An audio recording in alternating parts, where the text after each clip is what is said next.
오늘 저는 로마서 8장 1절로 7절까지 말씀을 중심으로 생명과 평안이라는 제목으로 말씀 나누겠습니다.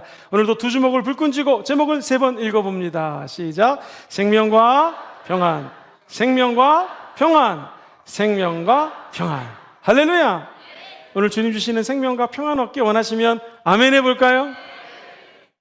성경 오늘 말씀하십니다. 육신을 따르는 자는 육신의 일을, 영을 따르는 자는 영의 일을 생각하나니 육신의 생각은 사망이요 영의 생각은 생명과 평안입니다. 성경에 보니 요한복음에 우리 주님이 14장 이렇게 말씀하시는 장면이 나옵니다. 27절 평안을 너희에게 끼치노니 곧 나의 평안을 너희에게 주노라. 내가 너희에게 주는 것은 세상이 주는 것과 같지 아니라. 너희는 마음에 근심하지도 말고 두려워하지도 말라. 할렐루야. 오늘 우리 예수님의 평강이 우리 마음속에 자리매김하게 되기를 주의 이름으로 축복합니다. 육신의 생각, 영의 생각은 대비가 됩니다. 육신을 따르는 자는 사망에 이르고요, 영을 따르는 자는 생명과 평안을 준다라는 거예요. 많은 사람들이 이야기를 합니다. 내가 예수 그리스도 때문에 구원받아 천국 갑니다. 맞습니다. 그런데 구원받았다고 하는 것은 애굽에서 종살이하던 이스라엘 백성들이 홍해를 지나 광야 땅에 온 것밖에 안 됩니다. 저와 여러분들은 이제 이 광야를 벗어나서 요단강을 건너 적과 꿀이 흐르는 가나안 땅에 들어가셔야 됩니다. 마귀는 이야기합니다. 네가 저 애굽 밑에 있었을 때는 먹을 것도 있었고 고기도 있었고 물도 있지 않았는가? 지금 인생의 광야 속에서 얼마나 힘이 드니 다시 애굽으로 돌아가라는 것입니다. 사랑하는 성도님들, 이 홍해, 붉은 홍, 바다, 해, 홍해는 예수 피를 상징하거든요. 예수 보혈의 강을 걷는 저와 여러분들은요, 광야 땅에 있습니다. 시험과 환란이 있습니다. 예를 들어 볼까요? 갑자기 사람들이 불뱀에 물려가지고 죽기 시작합니다. 또 원망을 합니다. 모세야, 저 애굽에 있을 때는 불뱀이 없었는데 이게 웬일이냐? 그때 모세는 하나님께 기도합니다. 놋뱀을 장대에 매달아 저 높은 곳에 매달라라는 거예요. 그리고 누구든지 그 놋뱀을 바라보면 물렸던, 뱀에 물렸던 자리로부터 치유함을 받고 생명과 평안이 깃든다는 것입니다. 질문 드리겠습니다. 그럼 광야에서 지금까지 불뱀이 없었을까요? 아닙니다. 있었습니다. 근데 지금까지 불뱀으로부터 지켜주신 하나님께 감사해야 되는데, 우리 인간은 감사를 드리는 것보다는 지금 불뱀에 물렸기 때문에 불평불만하는 것이 우리 인생이라는 것이죠. 그럴 때 저와 여러분들이 높이 매달리신 예수 그리스도를 바라보시게 되기를 주의 이름으로 축원드립니다. 그러면 불뱀에 물린 자라도 예수 이름으로 치료받게 되는 것이고요, 예수를 바라보는 자들마다 하나님의 평강과 생명이 깃들게 되는 것입니다. 사랑하는 성도님들, 인생의 광야 땅은요, 빨리빨리 졸업할 수 있는 길이 있습니다. 그것은 무엇인가? 요단강을 건너면 됩니다. 요단강은 원래 죽음의 강입니다. 그래서 장례식에 가면 요단강 건너가 만날이라고 찬양을 하죠. 요단강은 죽음의 강이에요. 우리 예수님도 요단강에서 물침례를 받으시면서 죽음을 상징하는 물속에 풍덩 빠집니다. 죽음이죠. 그러나 기독교는 죽음으로 끝나지 않습니다. 예수님 장사한 지 사흘 만에 부활하셨습니다. 우리가 물침례 받으면 죽는 것 같이 물속에 풍덩 빠지지만 부활하신 예수님이 저와 여러분을 도와주시는 것이죠. 그래서 예수와 함께 십자가에 못 박혀 죽기를 기꺼이 하는 자들에게는 이제 부활의 능력이 함께하는 것이에요. 기억하십시오. 성령의 생명의 법은 부활의 능력으로 죽은 자를 살려냅니다. 나사로가 죽었습니다. 우리 주님이 말씀하십니다. 그를 풀어내라, 불러내라, 그리고 묶인 것들을 풀어줍니다. 풀어놓아 다니게 하라 말씀하십니다. 우리 주님이 말씀하십니다. 죽은 자여 일어날지어다. 그리고 묶여있는 것들로부터 풀릴지어다. 풀어놓아 다니게 하라. 저와 여러분들이 이 땅에 다니면서 선교적인 삶을 살고 예수 그리스도의 복음을 증거하는 삶을 살 수 있도록 죽은 자를 살리신 하나님의 영, 예수 그리스도의 영이 우리 마음속에 다가오는 것이 바로 성령님을 만나는 체험이라는 것입니다. 이른바 홍해를 가르는 6월절 체험 중요합니다. 그러나 요단강을 가르는 하나님의 영, 성령으로 충만한 오순절 체험하시기를 주의 이름으로 축원합니다.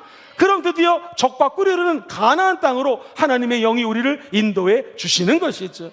저와 여러분들은 이제 하나님만 바라보고 하나님의 영광을 누리며 천국 가는 날까지 믿음의 경주를 하는 하나님의 자녀가 된 줄 믿습니다. 목사님, 잘 알겠는데 내가 어떻게 하면 이 부활의 은혜를 체험할 수 있을까요? 아주 간단합니다. 우리가요, 아빠, 어렸을 때 아이들이 아빠 하고 하면 그 아이를 바라보고 아빠는 열심히 달려가서 아이를 도와줍니다. 우리의 마음이 하나님 아버지를 아버지, 개역개정에는 아빠, 아버지, 아주 순수한 마음으로 하나님, 영어로는 Daddy, Father라고 되어 있습니다. Daddy 하면서 하나님 아버지를 부를 때 하나님이 저와 여러분들을 도와주시는 것이. 시편 기자는 131편 2절에 이렇게 노래합니다. 실로 내가 내 영혼으로 고요하고 평온하게 하기를 젖된 아이가 그의 어머니 품에 있음 같게 하였나니 내 영혼이 젖된 아이와 같도다. 그렇습니다. 우리의 영혼이 젖된 아이처럼 하나님을 어린아이 같은 마음으로 바라볼 때 주님이 도와주신다라는 걸 바꿔 얘기하면, 지금까지 내 경험이 있습니다. 삶에 수많은 사람들과의 만남이 있습니다. 인맥이 있습니다. 나 물질이 있습니다. 이때 주님이 도와주는 것이 아닙니다. 우리는 연약해서 마땅히 기도할 바를 모릅니다. 성령님 우리의 연약함을 도와주시나니 마땅히 기도할 바를 알지 못하지만 성령님이 말할 수 없는 탄식으로 우리 안에 들어와서 대신 기도해 주시는 성령을 체험하시기를 주의 이름으로 축원드립니다.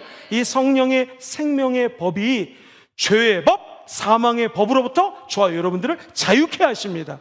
그래서 참된 생명력이 성령 안에 있는 것이고요, 성령을 받는 자들마다 마음의 평강이 임하게 되는 것이죠. 두 번째입니다. 그렇다면 목사님 알겠습니다. 생각이 결국 생명과 평안을 낳는군요. 어떻게 하면 하나님의 생각으로 생명과 평안과 접촉하여 살아갈 수가 있을까요?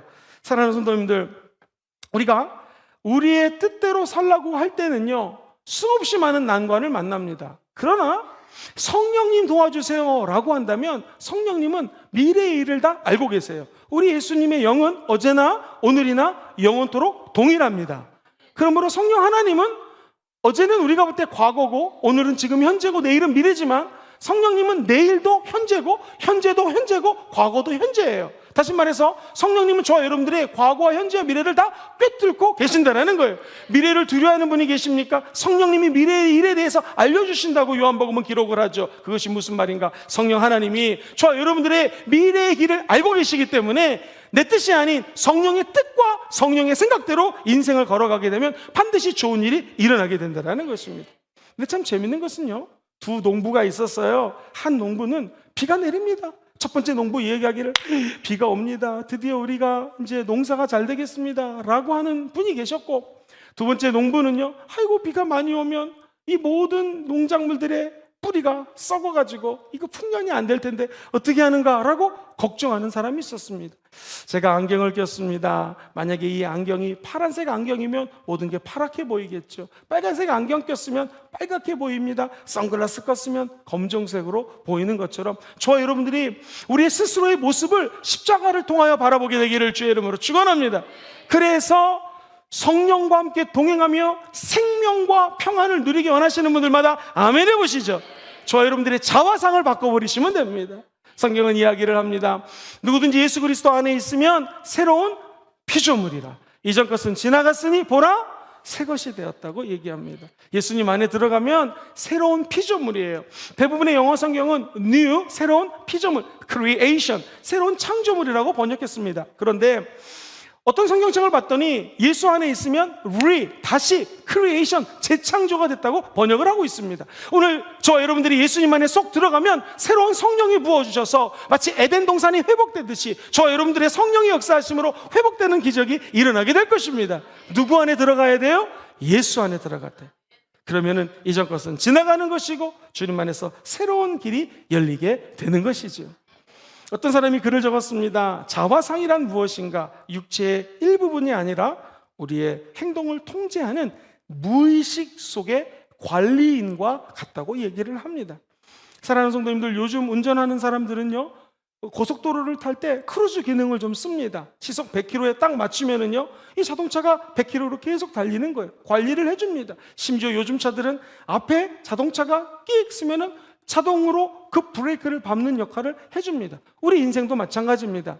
내가 운전하는 것이 아니라 운전대를 성령님에게 양보하는 것이죠. 성령님 왼쪽으로 갈까요? 왼쪽으로 가는 거. 오른쪽으로 가라 하시면 오른쪽으로 가겠습니다. 시속 100km 주님이 좀 관리해 주세요. 크루즈 켜놓고 올라가면 부산에 가고 서울 올라가면 편하듯이 성령님이 우리 인생을 관리할 수 있도록 좋아요. 여러분이 성령께 모든 것들을 의탁하는 자에게 성령님은 충만함을 주시는 거예요. 성령 충만함 받고 생명력과 평안 얻어가기 원하시면 아멘 해볼까요? 그러므로 90%의 순종은 순종이 아닙니다. 순종은 100% 할 때 순종인 것입니다. 주님 좌회전 하라고요? 좌회전 하다가 왠지 오른쪽이 더 좋을 것 같아요. 이건 아니라는 것이죠. 주의 음성을 듣고 100% 순종하는 믿음의 사람들 되시기를 주의 이름으로 축원드립니다. 더 중요한 것이 있습니다. 누구나 다 부정적인 생각이 물밀듯 우리에게 다가옵니다. 이거 싸워야 됩니다. 그래서 부정적인 생각을 제거하십시오. 같이 읽어보죠. 시작. 부정적인 생각을 제거하십시오. 에베소서 4장 22절 말씀 같이 한번 천천히 읽어봅니다.